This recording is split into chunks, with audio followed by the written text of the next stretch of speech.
بسم اللہ الرحمن الرحیم۔ تمام دیکھنے اور سننے والوں کو حافظ محمد نوید کی طرف سے السلام علیکم ورحمۃ اللہ وبرکاتہ۔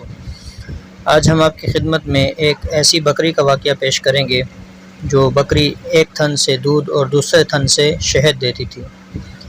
حضرت ابو الربیع رحمۃ اللہ علیہ فرماتے ہیں کہ میں نے ایک گاؤں میں ایک نیک عورت کی شہرت سنی جس کا نام فضہ تھا۔ میری عادت کسی عورت سے ملنے کی نہیں تھی، مگر اس کے کچھ ایسے احوال سنے کہ مجھے اس کے پاس جانے کی خواہش پیدا ہوئی۔ میں اس گاؤں میں گیا اور اس کی تحقیق کی تو مجھے لوگوں نے بتایا کہ اس کے یہاں ایک بکری ہے جس کے تھنوں سے دودھ اور شہد دونوں نکلتے ہیں۔ مجھے یہ سن کر تعجب ہوا۔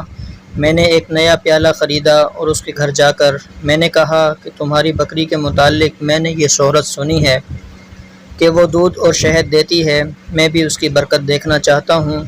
اس نے وہ بکری میرے حوالے کر دی۔ میں نے اس کا دودھ نکالا تو واقعی اس میں سے دودھ اور شہد نکلا۔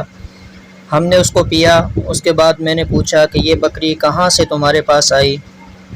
کہنے لگی اس کا قصہ یہ ہے کہ ہم غریب آدمی ہیں، ایک بکری کے سوا ہمارے پاس کچھ نہیں تھا، اسی پر ہمارا گزر تھا۔ اتفاق سے بقرہ عید آ گئی۔ میرے خاوند نے کہا کہ ہمارے پاس کچھ اور تو ہے نہیں، یہ بکری ہمارے پاس ہے، لاؤ اسی کی قربانی کر لیتے ہیں۔ میں نے کہا کہ ہمارے پاس گزارے کے لیے اس کے سوا کوئی اور چیز نہیں ہے، ایسی حالت میں قربانی کا حکم ہے نہیں، پھر کیا ضروری ہے کہ ہم قربانی کریں؟ خاوند نے یہ بات مان لی اور قربانی ملتوی کر دی۔ اس کے بعد اتفاق سے اسی دن ہمارے پاس ایک مہمان آ گیا تو میں نے خاوند سے کہا کہ مہمان کے اکرام کا تو حکم ہے اور کوئی چیز ایسی ہے نہیں جو اس کو کھلائی جائے، اس بکری ہی کو ذبح کر لو۔ وہ اس بکری کو ذبح کرنے لگا۔ مجھے یہ خیال ہوا کہ میرے چھوٹے چھوٹے بچے اس بکری کو ذبح ہوتے دیکھ کر رونے لگیں گے، اس لیے میں نے کہا کہ باہر لے جا کر دیوار کی آڑ میں ذبح کر لو کہ بچے نہ دیکھ سکیں۔ وہ بکری کو باہر لے گئے اور جب اس پر چھری چلائی تو یہ بکری ہماری دیوار کے اوپر کھڑی تھی اور وہاں سے خود اتر کر مکان کے صحن میں آ گئی۔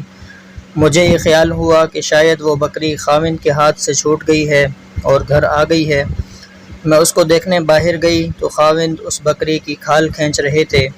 میں نے ان سے کہا کہ بڑے تعجب کی بات ہے کہ ایسی ہی ایک بکری گھر میں آ گئی ہے۔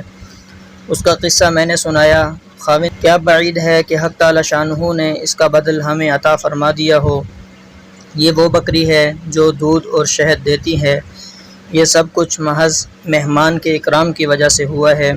پھر وہ عورت کہنے لگی کہ اے میرے بچوں، یہ بکری دلوں میں چرتی ہے، اگر تمہارے دل نیک رہیں گے تو اس کا دودھ بھی اچھا رہے گا، اور اگر تمہارے دلوں میں کھوٹ آ گیا تو اس کا دودھ بھی خراب ہو جائے گا۔ اپنے دلوں کو اچھا رکھو، ہر چیز تمہارے لیے اچھی بن جائے گی۔